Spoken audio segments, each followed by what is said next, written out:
Trouble at Bett's Pets by Kelly Easton.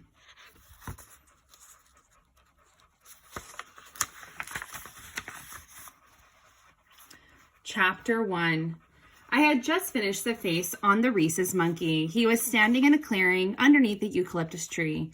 His head was tilted up like he was looking at something in the sky. The difficult part when I'm drawing a person or an animal is the eyes.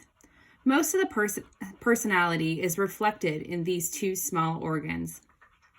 My monkey's expression still looked blank. I took my eraser and etched out a tiny triangle in the pupil of one eye. It added a brightness, a spark.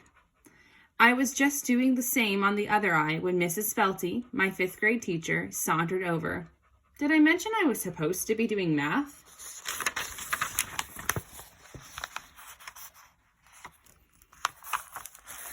Some people have brains that think from the left side, some from the right.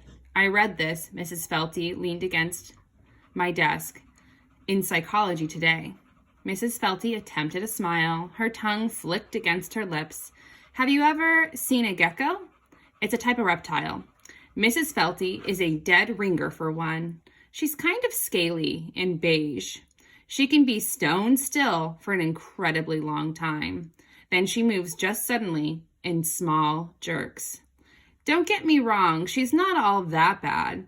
It's just that she's so sweet and helpful. She's like having a bad toothache and no aspirin in sight. My name is Erin Betts, and I grew up in a pet store. I wasn't kept in a cage or anything, and I've actually never lived in the shop, but close enough. My parents are the proud owners of Bett's Pets. For as long as I can remember, I've spent every weekend, afternoon, and most evenings cleaning hamster cages, feeding fish, washing reptiles, training birds, and playing with bunnies, kittens, and puppies. Because of this, I have a problem. I think of people as animals. My mom, for example, is a canary. She flutters around the store from task to task and chirps at the customers as they tell her long stories about their cat's new litter box or their turtle's shell fungus. The way that some people are about pets, you'd think they were talking about their babies. My dad is like a basset hound.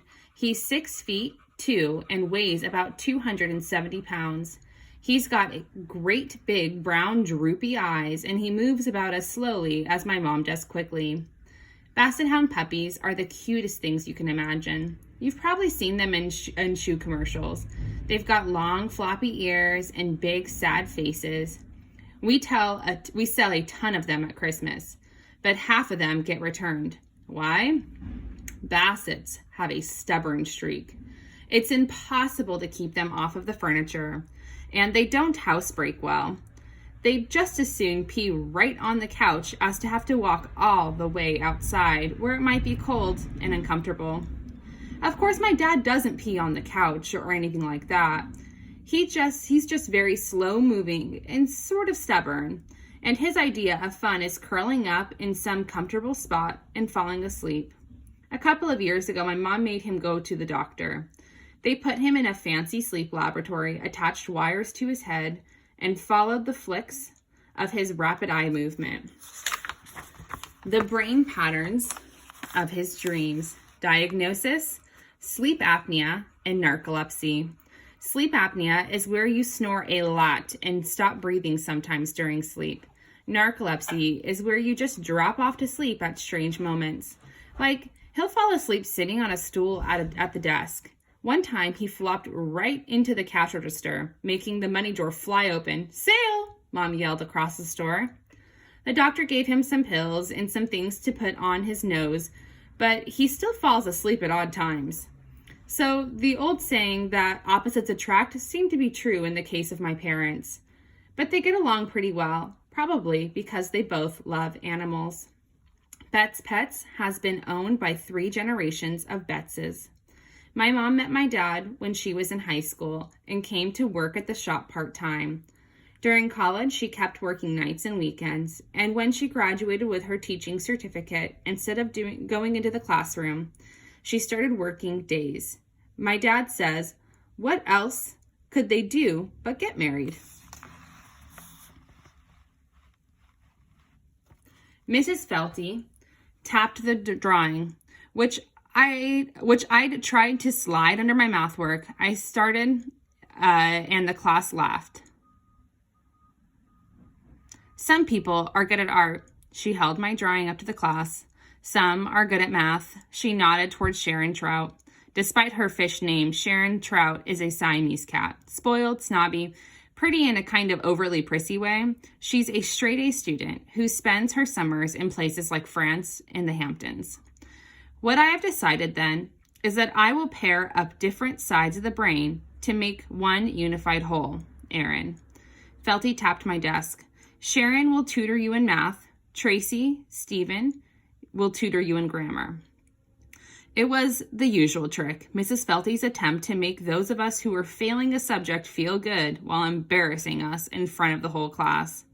I noticed that she didn't mention me tutoring Sharon in art.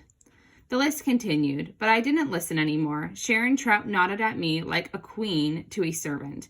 Meow, I could practically hear her say. Did she have bells on her little collar to scare the birds away? I looked down at my math sheet. What I'd sort of understood a few minutes ago now looked like hieroglyphics. We'd studied those in social studies last year. The ancient linguistic system using pictures. Now those were interesting. The bell rang. My best friend Tony Wong pulled on his baseball glove and he ran out of the room. Hey, he whispered, Sharon and Aaron, they rhyme. He could joke about it.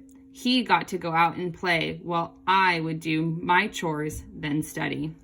I felt Sharon's paw on my shoulder. We need to make an appointment for me to help you, she purred. I have an opening in my schedule today because my viola lesson was canceled. An opening in her schedule. Okay, I didn't know what else to say. Where shall we meet? She asked. I'm not allowed to have guests at my house because my mother is away. Mine, I guess. Your address? 2094 Chestnut. Where's that? Just past the old Riggs apartments. Where all those drunks and gangs hang out? Yeah, I said, enjoying her nervous look. If I must, she agreed. 4 o'clock.